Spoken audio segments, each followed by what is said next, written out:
The perception and reality of illegitimate royal children in European courts from the 16th to 18th century are often shrouded in misconceptions and myths.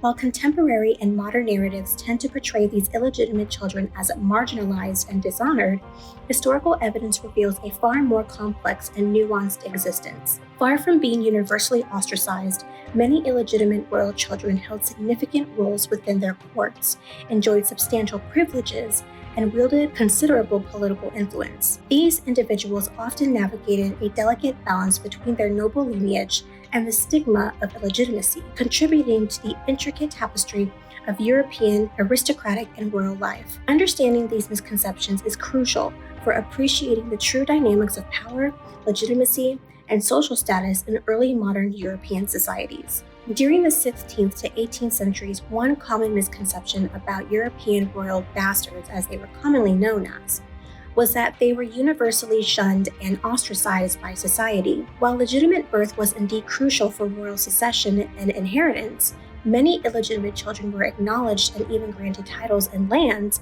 by their royal parents. These individuals often played significant roles at court and in military endeavors, benefiting from their noble lineage despite their illegitimacy. They were sometimes recognized officially and integrated into the aristocracy, allowing them to wield considerable influence. Another misconception is that these royals had no political power or influence. In reality, many illegitimate children of monarchs held prominent positions and were actively involved in the politics of their time. For instance, in France, Louis XIV's illegitimate children were given noble titles and married into influential families, cementing their power and status. Similarly, in England, Charles II's numerous illegitimate offsprings were elevated to peerages and strategically married to ensure political alliances. These actions illustrate that these royals could be instrumental in shaping political landscapes. It is also wrongly assumed that the lives of illegitimate children were filled with scandal and dishonor. While some faced societal prejudice, many were raised with privileges and received excellent education and training. They often enjoyed a lifestyle comparable to that of legitimate royals, partaking in courtly activities and ceremonies. Their upbringing frequently included a strong emphasis on loyalty to the crown, preparing them for roles that required tact and diplomacy. As a result, they could transition smoothly into significant societal and political roles. A further misconception is that these children had no legitimate claim to the throne or influence in succession disputes. Although they were generally excluded from direct succession, their existence and recognition often played crucial roles in succession politics.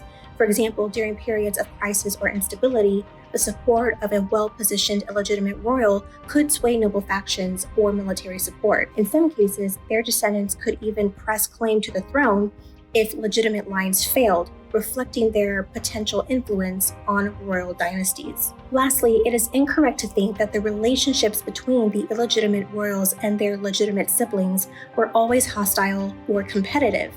While rivalry and jealousy could certainly arise, many illegitimate children maintain close and cooperative relationships with their legitimate family members. These bonds were often nurtured to ensure the stability and the unity of the royal family. Joint ventures in governance, military campaigns, and dynastic marriages often saw legitimate and illegitimate offsprings working together for a mutual benefit and the greater good of the monarchy. In conclusion, the lives and roles of European illegitimate children from the 16th to the 18th century were far more complex and influential than commonly perceived.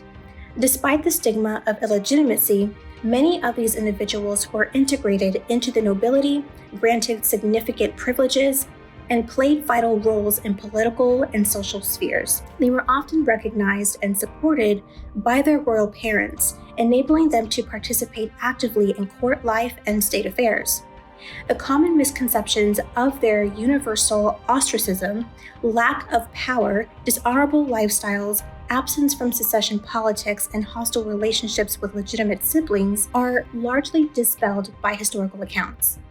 By understanding these nuances, we gain a richer and more accurate picture of the dynamics within royal families in Europe and the broader societal structures of the time. Thank you for joining me on this royal adventure. If you like this documentary, you'll enjoy Life of Royal Mistresses 101, 16th to 18th Century Europe. It is listed for you in the description area down below. Don't forget to like and share this video, and while you're here, subscribe to my channel as well. Until next time, keep loving history and stay curious.